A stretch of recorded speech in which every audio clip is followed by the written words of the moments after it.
આજે બીજા દિવસની આ કથાને પ્રારંભ કરીએ એના પૂર્વે આપણા સૌને એક બળ મળે, આપણને સૌને એક ઉત્સાહમાં વધારો થાય, એટલા માટે થઈને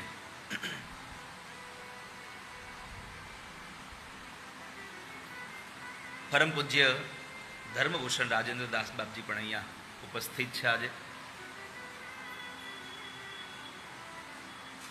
સાથે જેની પાસેથી ભાગવતની વિદ્યાનું મને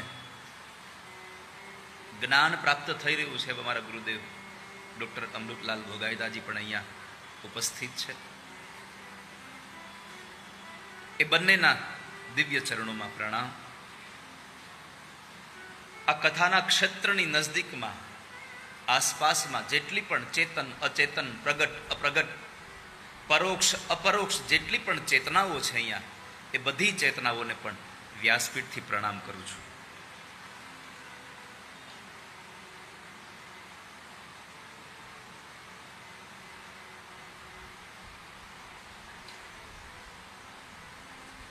આપણને સૌને આ ભાગવત કથાનો અવસર મળ્યો.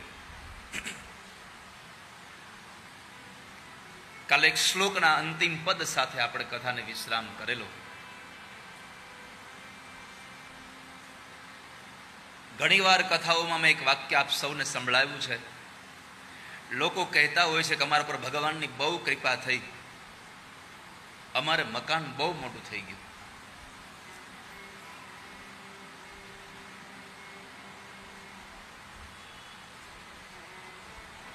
સંતાનો સારા વ્યવસાયે ચડી જાય તો ભગવાનની કૃપા થઈ, સંતાનોને સારા પાત્રો મળી જાય તો ભગવાનની કૃપા થઈ. આવું બધું આપણે વાક્ય સમાજમાં રહીને બોલતા હોઈએ છીએ.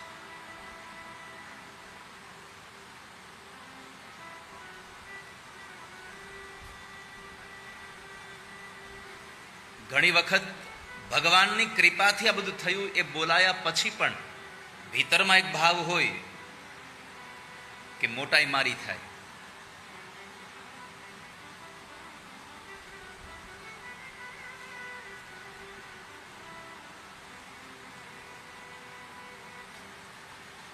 પણ મારે તમને કહેવું છે વાલા સ્વજનો, આને બંધ કરી દો, આ લાઈટ બંધ કરી દો. બસ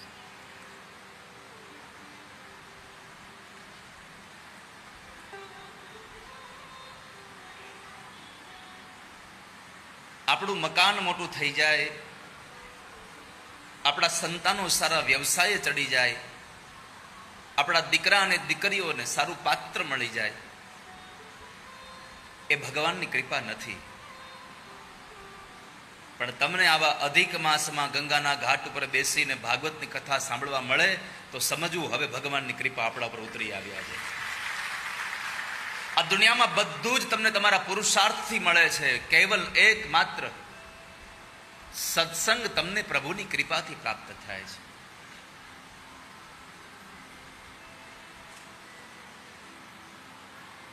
ભગવાન આદિ શંકરાચાર્ય મહારાજ લખે છે વિવેક ચૂડામણી નામના ગ્રંથમાં, 3 વસ્તુ કેવલ પ્રભુની કૃપાથી પ્રાપ્ત થાય,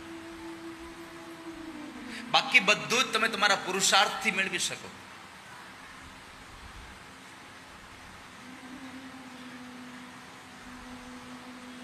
દુર્લભમ ત્રયમેવે તદ દેવાનુગ્રહ હેતુકમ. 3 વસ્તુ દુર્લભતાથી, અને એ પણ દેવના અનુગ્રહથી મળે.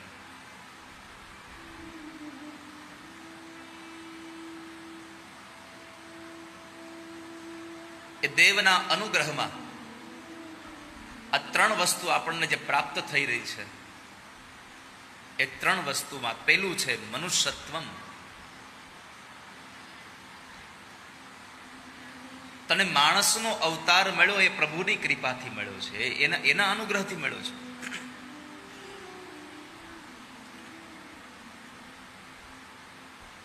બડે ભાગ માનુષ તનુ પાવા.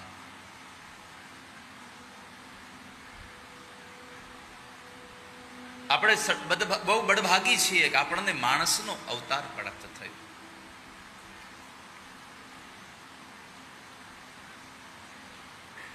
માણસનો અવતાર મળ્યા પછી પરમાત્મા આપણા ઉપર આટલી મોટી કૃપા કરે કે આપણને સત્સંગમાં બેસાડી દે, એ તો પ્રભુની આપણા ઉપર વિશિષ્ટ કૃપા છે.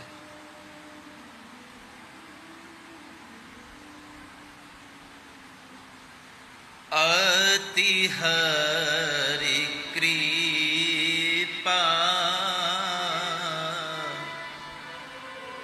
જાહિ પર હોઈ.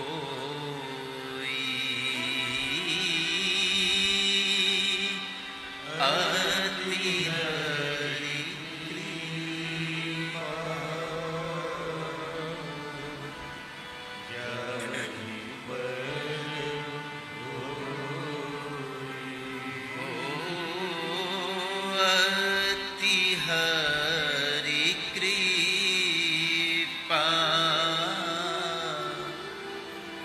જાહિ પર હોઈ.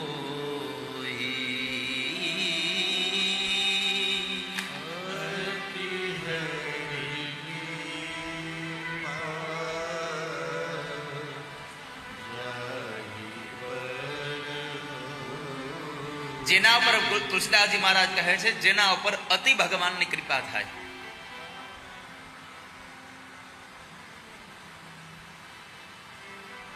એને પરમાત્મા સત્સંગી બનાવે.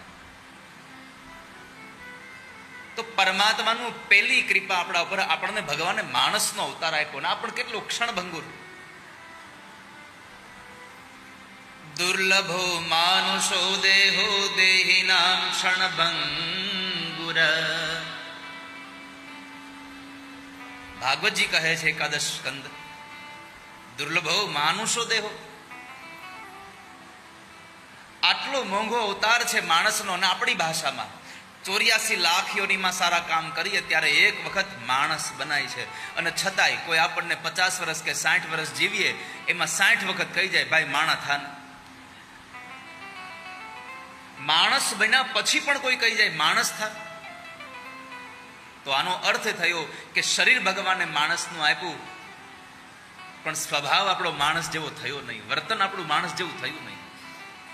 નહીં તો કઈ માણસ, આપણે કોઈ દિવસ ભેંસને કીધું તું ભેંસ થાય, કૂતરાને કોઈ દી કીધું કૂતરો થાય. માણસને એકને જ કહેવું પડે છે કે તું માણસ જેવો થા.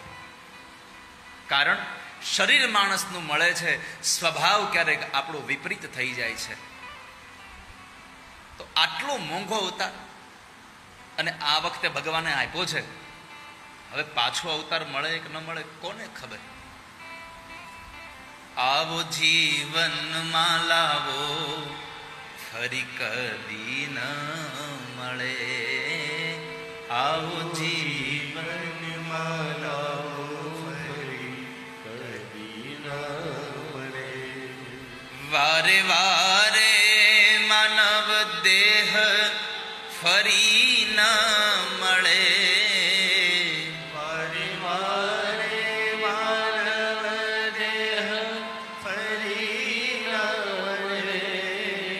સંસારમાં વારે વારે મનુષ્ય અવતાર નહીં મળે.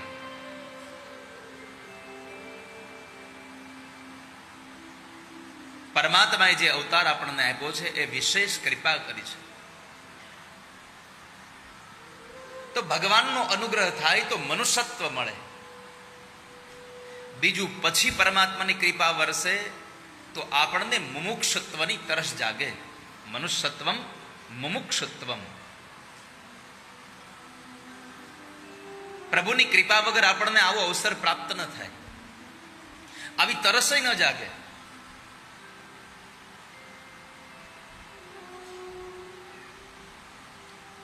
તો આજે ભગવાને આપણા પર કૃપા કરી કે આપણને ભાગવત સાંભળવાની ઈચ્છા થઈ, અને એ ભાગવત સાંભળવાની ઈચ્છા થઈ જાય પણ ભાગવત સાંભળવા મળે, ભાગવતમાં બેસવા મળે એવું પ્રયોજન આપણને જડી જાય તો સમજવું હવે ભગવાન આપણા ઉપર અતિ કૃપા કરી રહ્યા છે. અતિ હરિ કૃપા જાહિ પર હોઈ, પાઉ દેઈ એહી માર્ગ સોઈ. અતિશય જેના પર કૃપા વરસે,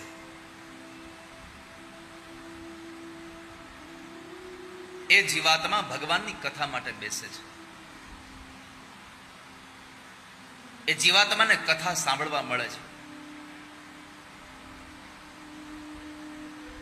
બાકી લાખો રૂપિયાનો, કરોડો રૂપિયાનો ખર્ચ કરો તો એ કથા સાંભળવા ના મળે.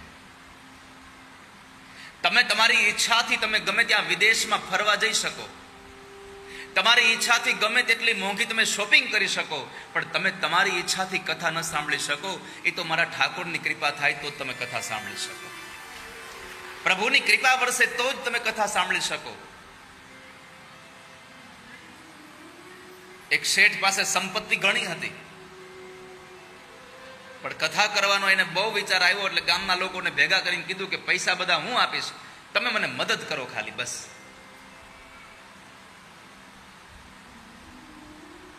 ગામ લોકોએ બધું જ રંગે ચંગે આયોજન કર્યું અને આખા ગામને એટલો રંગ હતો ભાગવતનો. જે દિવસે બરાબર આપણે ગઈકાલે પોથયાત્રા કરી એમ પોથયાત્રા નીકળી, એમાં એક યુવાનીએ બરાબર પેલો બંદૂકડીનો ધડાકો શેઠના કાન પાસે આવીને કર્યો, હરખમાં હરખમાં ધાક પડી ગયો. ધાક પડી જાય એટલે પછી આપણા સૌરાષ્ટ્ર વાળાને એની ડેફિનેશન ન કરવી પડે કે તમારે ધાક એટલે હું, પછી ખબર જ હોય તમરા ગોયલા કરે, સંભળાય નહીં કઈ, અને એની દવાઈ ન આવે પાછી કઈ. તો ધાક પડી ગઈ બે કાનમાં. શેઠ ઘણો એના માટે તો એને યત્ન કરે પણ ધાક ખુલે નહીં. કથા મંડપમાં આવ્યા, ભટ્ટ બાપાએ કથા કરી, બધા લોકોએ કથા સાંભળે, લોકો તાળીઓ પાડે તો બીજાને જોઈને આ શેઠ બાપા તાળી પાડે, સંભળાતું કઈ નહોતું. એક દિવસ, બે દિવસ, 3 દિવસ આમ કરતા કરતા કથા વિશ્રામ થઈ, પણ 7 દિવસથી કથામાં એને એક શબ્દ કાનમાં ન પડ્યો. અને 7મા દિવસે વળી છોકરાએ ફટાકડો ફોડ્યો, ધાક ખુલી ગઈ. મારે આ કદાચ આ કાલ્પનિક કથા હશે, પણ મારે તમને એટલો જ સંદેશો આપવો છે કે કથા આપણી ઈચ્છાથી નથી સંભળાતી, કથા ઠાકોરજીની કૃપાથી સંભળાઈ રહી છે. તમે અહીંયા બેઠા છો કેવલ પ્રભુની કૃપા છે.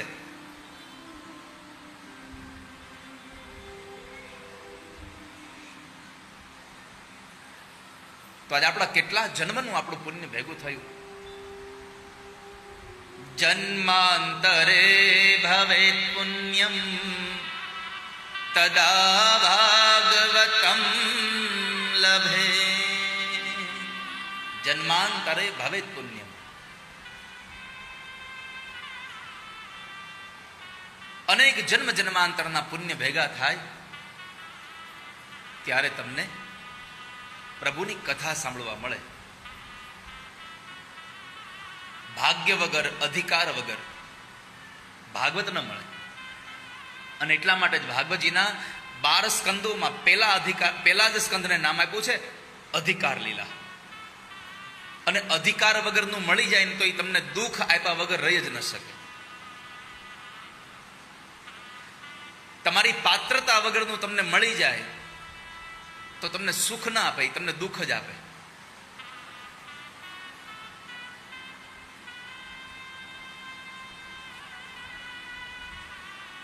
તો આજે આપણું ભાગ્ય પ્રબળ બન્યું. આજે પ્રભુની કૃપા આપણા પર વરસી, આપણે અધિકારી બન્યા. બાકી તો આ ભગવાન સુખદેવજી મહારાજે દેવતાઓ નથી આપ્યું. પરીક્ષિત મહારાજને જયારે કથા સંભળાવવા માટે સુખદેવજી ભગવાન ગંગાના ઘાટ પર આવે છે, આનંદ નામના તટ ઉપર, અને એ કથા કરવા માટે આવેલા સુખદેવજી મહારાજને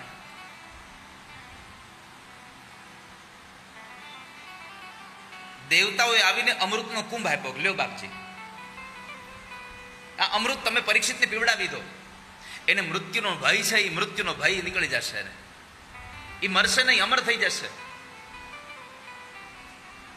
પણ સુખદેવજી ભગવાન તો મહાજ્ઞાની હતા, દીર્ઘદ્રષ્ટા હતા. એટલે સમજ્યા કે આમાં કોઈ માણસ મને કશું કોઈના આપવા માટે આપે તો એના માટે થઈને એ માણસને કંઈક તો અપેક્ષા હોય જ. અપેક્ષા વગરનો માણસ જીવી જ ન શકે. તો સુખદેવજી ભગવાને દેવતાઓને પૂછ્યું કે તમે અમૃત આપો છો, પણ આના બદલામાં તમારી કોઈ અપેક્ષા ખરી? દેવતાઓ એટલું જ કહ્યું કે બાપજી અમારી એટલી જ અપેક્ષા છે કે તમે જે કથામૃત તમે પરીક્ષિતને પીવડાવવા જાઓ છો એ કથામૃત અમને પીવડાવી દો બસ. અને ત્યારે ભગવાન સુખદેવે કહ્યું કે હું ન કહી શકું, એ આ અમૃત તમે મને આપો એ તમારી ઈચ્છા છે, પણ કથામૃત મારે તમને આપવું એ મારો અધિકાર નથી. એ કથામૃત આપવાનો અધિકાર પરીક્ષિતનો છે. હવે એને પૂછી લો, જો એને જો અમૃત પીવું હોય તો એના બદલામાં કથામૃત તમને આપું, અને એને કથામૃત પીવું હોય તો હું અમૃત તમને નહીં આપી શકું કથામૃત. પરીક્ષિતને પ્રશ્ન કર્યો સુખદેવજી ભગવાને કે રાજા તારે અમૃત પીવું છે કે કથામૃત? પરીક્ષિતે બે હાથ જોડીને પ્રાર્થના કરી કીધું બાપજી પેલા તો ઈ કયો મને કે અમૃતમાં અને કથામૃતમાં બેમાં તફાવત શું છે? કોને અમૃત કહેવાય અને અમૃતનો ફાયદો શું, કથામૃતનો ફાયદો શું? સુખદેવજી ભગવાન કહે છે રાજા અમૃત પીવે એ અમર બને છે, લાંબુ જીવે છે, અને કથામૃત પીવે એ દીર્ઘજીવી બનતો નથી પણ એ દિવ્ય જીવી બને છે. હવે નક્કી તારે કરવાનું છે લાંબુ જીવવું છે કે સારું જીવવું છે. અને ત્યારે પરીક્ષિતે કહ્યું બાપજી ભલે થોડું જીવાય પણ સારું જીવાય એના માટે મને કથામૃત પીવડાવો. સુખદેવજી ભગવાને દેવતાઓને કથામૃત ના આપ્યું, કેમ? અધિકાર નહોતો એના માટે થઈ. આપણને અધિકાર મળે છે કથામૃતનો તો આપણે ભાગી છીએ, આજે બળભાગી છીએ, આજે પરમ સૌભાગી છીએ આપણે કે આપણને ઠાકોરજીની કથા મળે છે.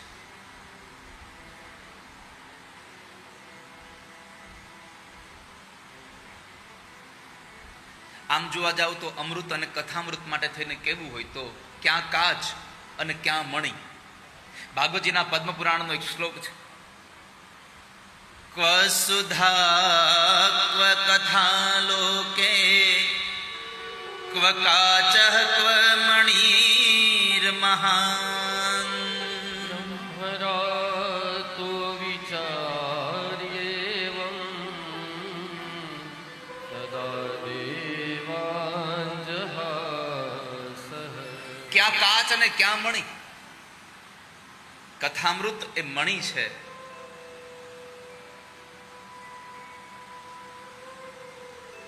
અને અમૃત એક કાચ છે. કાચનો ટુકડો ગમે તેટલો મોંઘો લઈ આવીને તમે લોખંડને સ્પર્શ કરાવો એ લોખંડમાંથી સોનું થાય નહીં કોઈ દિવસ. પણ મણી હોય અને લોખંડ ભલે ગમે તેવું હોય, સ્પર્શ થાય એટલે એમાંથી સોનું બન્યા વગર ન રહે.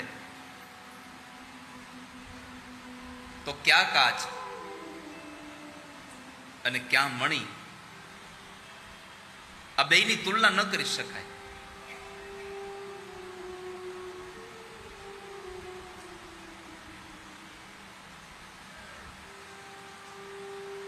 તો એવો ગ્રંથ આપણને મળ્યો છે ને એ ગ્રંથ આપણે ગઈકાલે એક વાત ઉપર ઉભા હતા. આજે કથા ક્યાંથી શરૂ કરવાની ખબર છે કોઈને? કોઈને યાદ છે? કોઈને યાદ નથી? કાલે મેં છેલ્લે કહ્યું તું કાલે આપણે કથા કરીશું. સાંજે શું જમાડ્યા બાબા? સાંજે એટલું જમાડ્યું હશે, સવારમાં વળી પાછું પેટ ભરીને નાસ્તો કરાવ્યો હશે. તમે યાદ રાખો બધું, પણ આજે મને ભૂલાઈ ગયું છે. કથા ક્યાંથી કરવાની છે પહેલે ચાલુ કરી પાછી.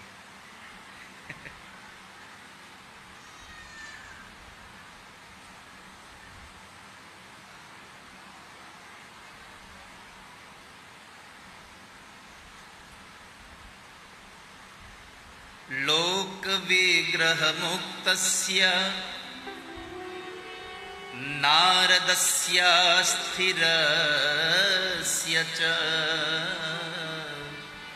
વિધિશ્રવે કુતઃ પ્રીતિ સંયોગ પુત્રતે સહ. નારદજીએ કથા શું કામ સાંભળી? અહીંયા આવીને આપણે ઉભા રહ્યા હતા. શા માટે કથા સાંભળી? જે માણસ આ લોકના આ વિવાદોથી પર છે, સંસારની માયાથી દૂર રહે છે ને એ માણસને કથા સાંભળવી પડી. હા, શા માટે? સાંભળો. એક વખતના સમયે નારદજી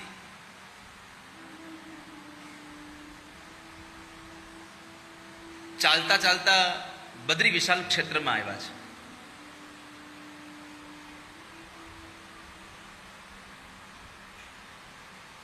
અને બદ્રી વિશાલ ક્ષેત્રમાં આવ્યા, પણ ચહેરા ઉપર બહુ બધું દુઃખ હતું.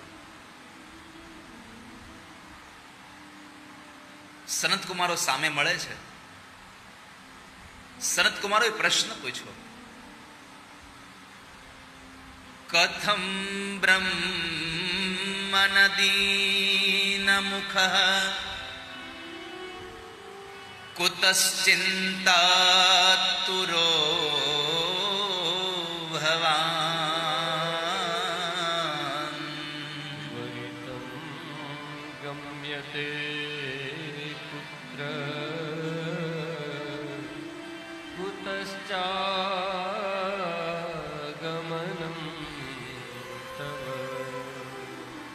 નારદજીને ઉભા રાખીને સનત કુમારો પૂછે છે, માનસ પુત્રો, નારદજી, આ તમારા ચહેરા પર દુઃખ, કથમ બ્રહ્મન દીન મુખ, આજે દુખી આ મોઢું લઈને ક્યાંથી આવો છો? ક્યાં જાઓ છો? કુતશ્ચાગમનમ તવ, શું થયું તમને? હરિકા દાસ કભી ન ઉદાસ.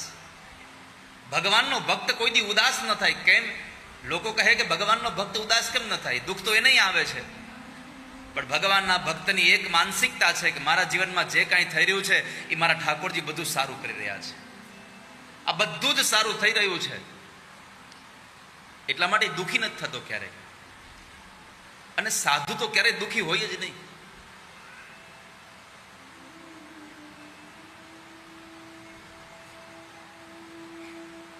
તમે કેમ દુઃખી થયા છો?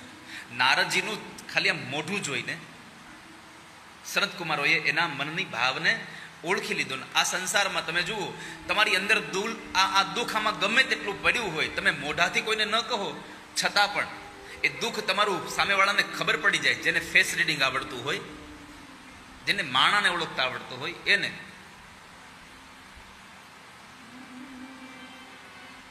જેને પોતાના હૃદયમાં બીજાના પ્રત્યેની ભાવનાઓ છે, એ માણસ બીજાના દુઃખને ઓળખી શકે છે. અને આપણે ક્યારેક ક્યારેક ચૂપ રહીએ, પણ આપણા અણસાર બોલી જાય. આપણા અણસારો બધાને કહી દેતા હોય છે કઈ.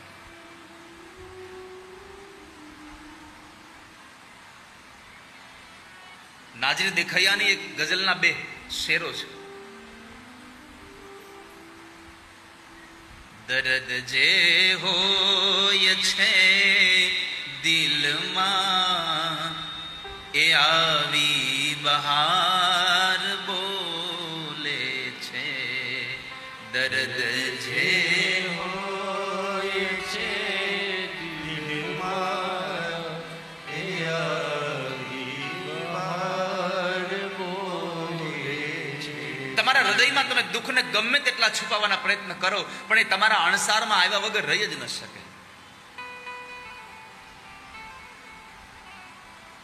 કદાચ તમારી આંખો મૌન થઈ જાય તો અશ્રુની ધાર બોલી જાય છે.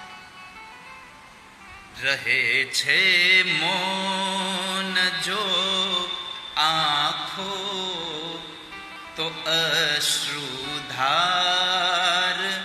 બોલે છે. રહે જો મૌન જો આંખો, તો અશ્રુધાર બોલે છે. દર્દ જે હોય છે દિલમાં, એ આવી બહાર બોલે છે. જે હોય છે દિલમાં, એ આવી બહાર બોલે છે. તો નારદજીને પ્રશ્ન કર્યો, તમે દુઃખી કેમ છો? શું થયું તમને? નારદજીએ બહુ સરસ વાત કરી. હું ઘણા બધા ક્ષેત્રોમાં ફર્યો, હરિદ્વાર ગયો, હરિક્ષેત્રે. જો કે આને હરદ્વાર પણ કહેવાય છે અને હરિદ્વારે કહેવાય છે.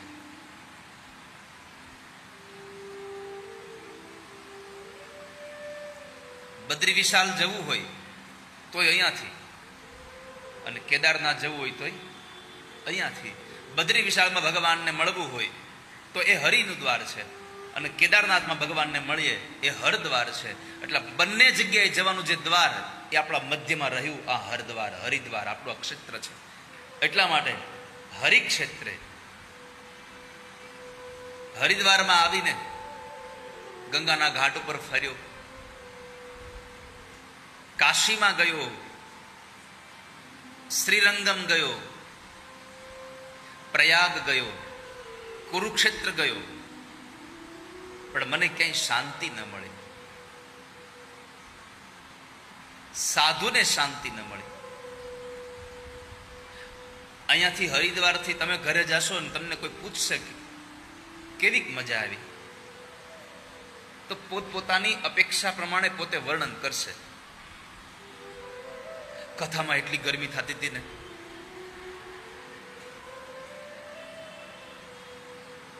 વળી પાછા બીજા કોઈકને પૂછો તો બીજું, તો કે જમવામાં એટલી ગળદી થાય ને હરખું જમવાય ન દે. ત્રીજા માણસ એની રીતે પોતાનું વર્ણન કરતા હશે. એક રૂમમાં આટલા આટલા લોકો નાખ્યા ને તો વહેલું ઉઠીને તૈયાર થવું પડે. કેટલી બાબતોથી લોકો પોતાના દુઃખને વર્ણનતા હશે. કારણ કે બધાનું સુખ અલગ અલગ જગ્યાએ પડ્યું છે. બધાને સુખ અલગ અલગ જગ્યાએ છે. કોઈને સારું જમવા મળે તો સુખ મળે છે, કોઈને સારી ગાડી મળે તો સુખ મળે છે, કોઈને સારું સુવા મળે તો સુખ મળે છે, કોઈને સારું પહેરવા મળે તો સુખ મળે છે, અને કોઈને ગમે તે રીતે ઠાકોરજીની કથા મળે એનું સુખ મળે છે. બધાનું સુખ અલગ અલગ છે. ઘણાને સોફામાં બેઠા પછી મજા ન આવે. કેમ? તો કે કુલર આઘું હતું. તમારી વાત નથી. પણ હું આ બધી આપણી જે જીવનની માનસિકતાઓ જે આપણને હેરાન કરી રહી છે, અને જેને કુલરની બાજુમાં વારો આવ્યો એ કે અવાજ બહુ આવે છે, સંભળાતું નથી કાનમાં કાંઈ બીજું. એક પ્રકારે દુઃખ નથી, બધાને અલગ અલગ દુઃખો છે. પરંતુ સૌથી અગત્યની વાત એ છે, આપણે હરિદ્વાર જેવા ક્ષેત્રમાં આવીએ તો રહેવા સારું ન મળે તો દુઃખ લાગે, જમવા સારું ન મળે તો દુઃખ લાગે, આપણને વ્યવસ્થા સારી ન મળે તો દુઃખ લાગે. અને મારે તમને એટલું જ કહેવું છે કે આપણે અહીંયા મજા કરવા નથી આવ્યા, અહીંયા ઠાકોરજીને માણવા માટે આવ્યા છીએ, અહીંયા પ્રભુને મળવા માટે આવ્યા છીએ. એટલે અને આમ પણ શાસ્ત્રનો નિયમ છે કે તમે ફરવા જાઓ અને યાત્રામાં જાઓ, આ બેમાં તફાવત એટલો છે કે યાત્રામાં ગયા પછી તમને જો ક્ષણિક પણ દુઃખ ન પડે તો સમજવું તમારી યાત્રા નિષ્ફળ ગઈ છે. દુઃખ સાથે યાત્રા હોવી જોઈએ, સંકટો સાથેની યાત્રા હોવી જોઈએ, શ્રમ સાથેની યાત્રા હોવી જોઈએ.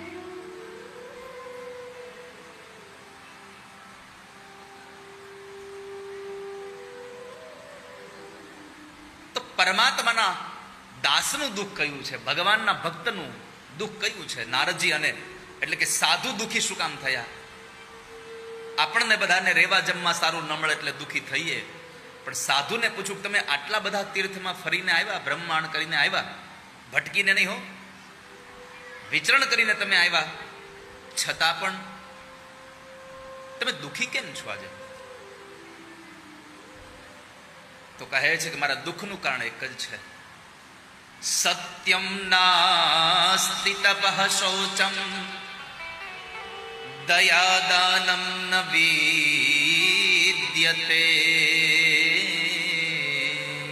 ઉદરમ ભરિણો જીવા વરાકા કૂટભાષિણ.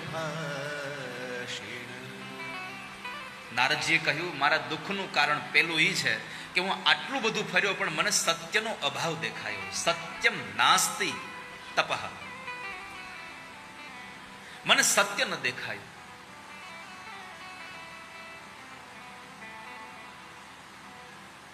બીજું તપનો અભાવ દેખાયો મને. ત્રીજું, મને શૌચ, પવિત્રતા, મને પવિત્રતા બહુ ઓછી દેખાણી. સાધુના દુઃખના કારણો જુઓ, સંસારમાંથી સત્ય જતું રહેતું હતું એટલે એને દુઃખ લાગ્યું. સંસારમાંથી તપ ઓછું થયું તેને દુઃખ લાગ્યું. આપણને પૈસા ઓછા થાય એટલે દુઃખ લાગે છે. આપણને આગળ બેસવા ન મળે એટલે દુઃખ મળે છે. આપણને પેલા જમવા નથી મળતું એટલે દુઃખ મળે છે. આપણને રહેવા માટે સારી વ્યવસ્થા નથી મળતી એટલે દુઃખ મળે છે. પણ સાધુને દુઃખ થયું, સંસારમાંથી સત્ય ઓછું થયું, માણસ અસત્યનું આચરણ કરતો થયો એટલે સાધુ દુઃખી થયો. માણસ સંસારમાંથી તપ કરતો બંધ થઈ ગયો, ભગવાનના નામની માળા ફેરવતો બંધ થયો એટલે સાધુને દુઃખ થયું. ત્રીજું, સમાજમાં સ્વચ્છતા વધી પણ પવિત્રતા ઘટી એટલે સાધુ દુઃખી થયો. અહીંયા લખ્યું શૌચમ, પવિત્રતા ભાવ છે. અને દુનિયામાં તમે જુઓ, સ્વચ્છતા બહુ છે, પવિત્રતા ઓછી છે. પણ મારે તમને પ્રાર્થના કરવી છે કે સ્વચ્છતા ઓછી હોય તો ચાલે, પણ આપણું જીવન પવિત્ર હોવું જોઈએ. આ બેમાં જમીન અને આકાશ જેટલો તફાવત છે. અને જો કદાચ સ્વચ્છતાની જ કદાચ જો જરૂરિયાત હોત, પવિત્રતાની આવશ્યકતા ન હોત, તો આપણે બધા જ એ વાતના સાક્ષી છીએ કે એકાદ વર્ષથી ગુફાઓમાં રહેલા, પોતાના શરીર ઉપર ભસ્મ લગાડીને એક વર્ષથી તપમાં બેસેલા એ સાધુઓ જ્યારે શિવરાત્રિના દિવસે નિર્વસ્ત્ર થઈને નીકળે છે ત્યારે અહીંયા સ્વચ્છતા ઓછી હોય છે, પવિત્રતા વધારે હોય છે. એટલે લાખો લોકો લાઈનમાં બેઠા હોય છે ને દર્શન કરવા માટે શિવરાત્રિએ. જુનાગઢમાં એટલા માટે બેઠા હોય છે આપણે. કેમ? એ સાધુમાં પવિત્રતા છે, એની પવિત્રતા આપણને ખેંચી જાય છે. અને આ વર્ષે તો ઓહો મિની કુંભ થતો હો. તમારા આશ્રમમાં તો હવા એવું જ નહોતું, બહારથી વહી જવું પડ્યું.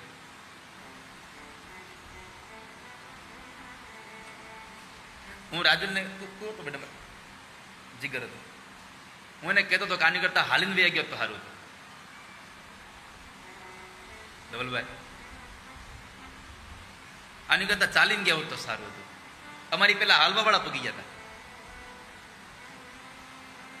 પણ આ વખતે હર્ષભાઈ અને એમની આખી ટીમે જે એક સનાતન માટે આટલી મોટો યજ્ઞ કર્યો એટલે એકવાર એ ગુજરાત સરકારના એ નાયબ મુખ્યમંત્રીને પણ આપણે તાળીઓથી વધાવવા જોઈએ કે એટલી મોટી એમણે એને વિચાર તો આવ્યો એક વખત.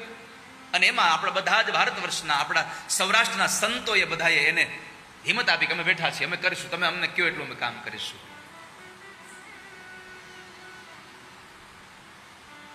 તો મારો મૂળ શબ્દ એ છે કે સ્વચ્છતા બહુ ઓછી હશે તો ચાલશે, પણ જીવનમાં પવિત્રતા બહુ જોશે.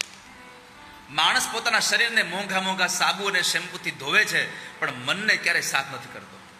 વિચારોમાં કેટલી ગંદકી પડી છે.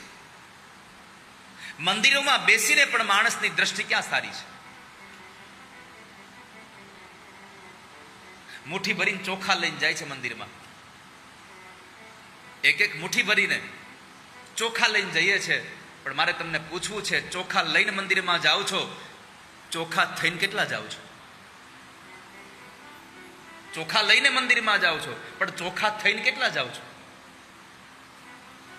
તમારા હાથમાં ચોખા નહીં હોય તો કાંઈ નહીં, તમારું હૃદય અને તમારું મન, તમારી વાણી, તમારી દ્રષ્ટિ, તમારી જીવ, આ બધું પવિત્ર લઈને જશો, આ બધું ચોખ્ખું લઈને જશો તો ઠાકોરજી તમારો સ્વીકાર કરી લેશે. આપણે સ્વયં ચોખ્ખા બનીએ, પવિત્ર બનીએ. તો નારદજીએ કહ્યું કે સનત કુમારો, મારા દુઃખનું ત્રીજું કારણ છે સમાજમાં પવિત્રતા ઓછી જોઈ મેં. દયા દાનમ ન વિદ્યતે, માણસમાંથી દયા જતી રહી. દાન દેતો બંધ થયો માણસ, બીજાનું લઈ લેતો થઈ ગયો.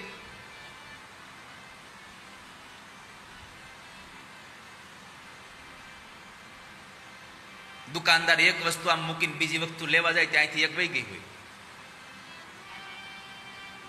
હરિદ્વારમાં તમે જુઓ તો એક દુકાનમાં 3 લોકોનું ઉભા રહેવું પડે, ગરાગ એક બે જ હોય. કેમ? નકર એક ગરાગનું લેવા જાય તો બીજો ગરાગ એવી જ એવા છે. માણસોની માનસિકતા તૂટી ગઈ છે.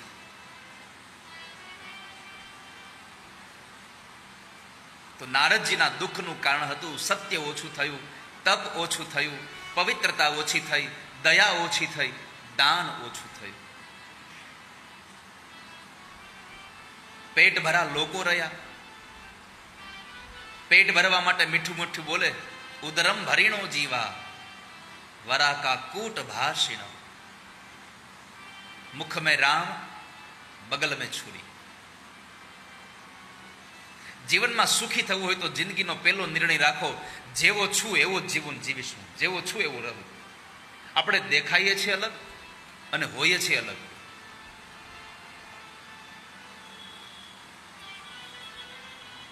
તો નારદજીના દુઃખના અહીંયા વર્ણન બતાવ્યા.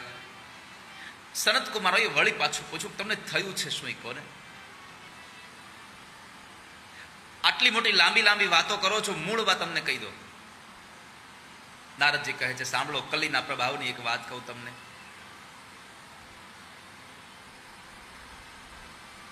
કે બધા જ તીર્થોમાં ફરતા ફરતા મને એમ થયું કે વૃંદાવનમાં મને શાંતિ મળશે, એટલે મેં વૃંદાવન તરફ ગતિ કરી. યમુનાના ઘાટ ઉપર જતો હતો. એમાં એક બહુ મોટું કુતૂહલ જોવા મળ્યું કે હજારો સ્ત્રીઓ એક યુવાન સ્ત્રીની સેવા કરે છે.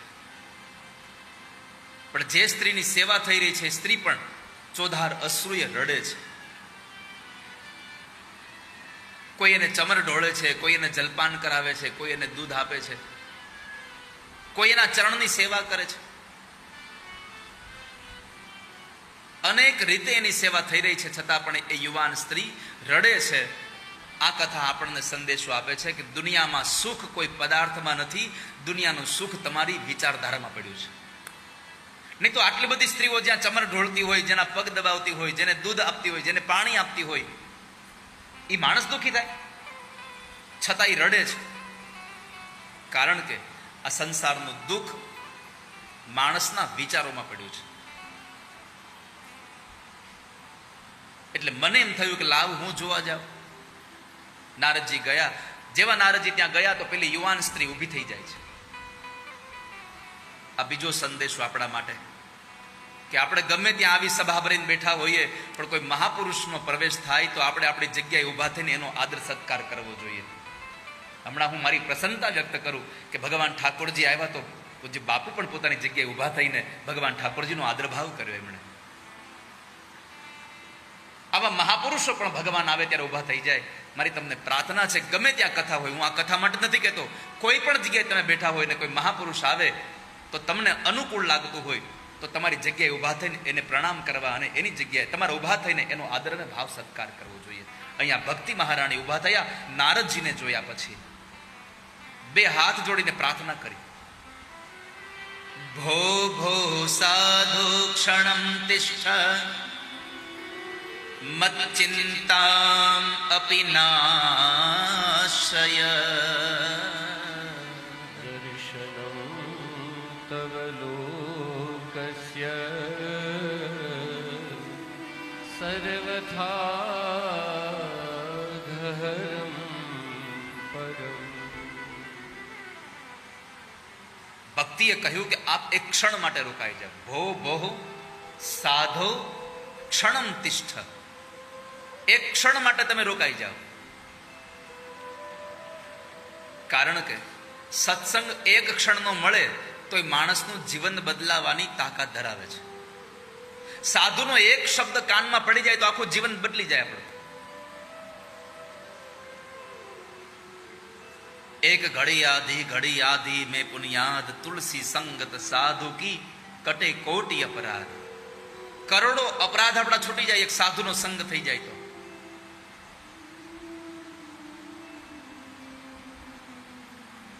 માટે હે સાધુ, એક ક્ષણ માટે રોકાઈ જાઓ તમે. અને આમ પણ દુનિયાના બે શબ્દો યાદ રાખવા. એક સજ્જન માણસનો ક્યારેય સમય ન બગાડવો અને એક અનાજનો કોઈ દી કણ ન બગાડવો. આપણે તો કેટલું બધું આમ થાળીમાં લઈ લઈએ અને પછી જવા દઈએ. સાધુની ક્ષણ ન બગાડવી. સાધુ એટલે સજ્જન. સાધુની ક્ષણ ન બગાડવી અને અનાજનો કણ ન બગાડવો. હવે તો એક ટ્રેન્ડ આવ્યો છે, હોટલમાં જમવા જાય અને જો ડીશમાં થોડું મૂકી ન દે તો એની આબરૂ ન હારી થાય. આ યુવાનને બધા જતા હશે, બરાબર છે ને? સોડા પીવે તો શરબત થોડુંક મૂકી દેવાનું, પૈસા પૂરા આપવાના, જવા દેવાનું, જાણી જોઈને જવા દેવાનું. કેમ? આ બધું પી જાય તો લોકો આપણને ભૂખડા કે. પણ મારી પ્રાર્થના છે તમને કે તમે કદાચ હોટલમાં પરિવાર સાથે જમવા ગયા હો, તમને જે તમારા પૈસાના બદલામાં જેટલું આપવામાં આવ્યું છે એમાંથી થોડું થોડું તમે જમતા જાઓ, બાકીનું જે સારું વધે એ એઠવાડમાં ન જવા દો. એના માલિકને કહો અમના જબલામાં પેક કરી દો. તમારા ઘર સુધી આવો ને રસ્તામાં કોઈ તમને યાચક મળી જાય, કોઈ ફૂટપાથ ઉપર કોઈ સૂતો હોય તો એ ભૂખાને તમે મૂકતા આવો. તમે તો પૈસા આપ્યા છે, શું કામ ન લઈ લઈએ? પણ હેઠવાડમાં ન જવા દઈએ તો આપણે સારા ન કહેવાય. અનાજનો કણ ન બગાડીએ. મારી તમને અહીંયા પ્રાર્થના છે કે આટલા બધા લોકોનો અહીંયા પ્રસાદ લેવાય છે અને તમે જેટલા આવ્યા છો એના કરતા વધારે લોકોનો પ્રસાદ અહીંયા બને છે. અને પરબના પીરની એ કૃપા છે કે એકવાર રસોઈ બન્યા પછી અહીંયા હજારો માણસ જમે તો કોઈ દી ટોપલા ખાલી નથી થતા. આ સેવાદાસ બાબાના એ કૃપાનો પ્રસાદ અહીંયા બધાને અપાઈ રહ્યો છે. પણ મારી તમને પ્રાર્થના એટલી છે કે બીજી વાર લેવા જવું ન પડે, એટલે પહેલી વારમાં થાળી ભરીને બેહી ન જાવ અને પછી આપણે એઠવાડમાં જવા દઈએ છીએ. અહીંયા કેટલા સંતો, અહીંયા કેટલા ભિક્ષુકો અહીંયા હોય છે, બધાના પેટમાં જાય એવી કૃપા કરજો. મારી પૂર્ણ પ્રાર્થના તમને બધાને કે અહીંયા ભાગવતનો પ્રસાદ ક્યારેય પણ એઠવાડમાં ન જાય, તમારા થાળીમાં એક ચોખાનો દાણો પણ એઠવાડમાં ન જાય એવી કૃપા કરજો. આ સવાબ મારા ઉપર બસ મારી પ્રાર્થના એટલી છે તમને બધાને. સમય ન બગાડીએ કોઈનો અને એક અનાજનો કણ ન બગાડીએ.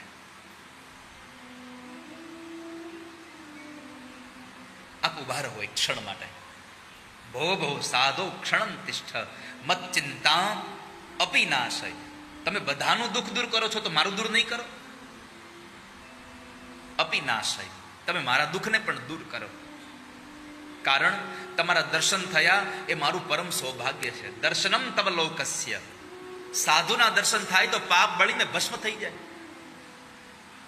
તમારા દર્શન થયા એ મારું પરમ સૌભાગ્ય છે. સાધુને વંદન કર્યા છે અને એ સાધુને વંદન કરાય જેનામાં સાધુતા દેખાતી હોય. સાધુ ગમે એટલી વખત મળે એને વંદન કરતા રહો, એને પ્રણામ કરતા રહો. કેવા સાધુને વંદન કરવા જોઈએ? કારણ કે ખાલી કપડાથી સાધુ નહીં હો. મેં હંમેશા એક વાક્ય વારે વારે કથામાં કહેતો રહું છું કે કપડા બદલીને સાધુ થવું એ સામાન્ય ઘટના છે, પણ પોતાનો સ્વભાવ બદલીને સાધુ થાય એ અસામાન્ય ઘટના છે. માણસ પોતાનો સ્વભાવ બદલી નાખે,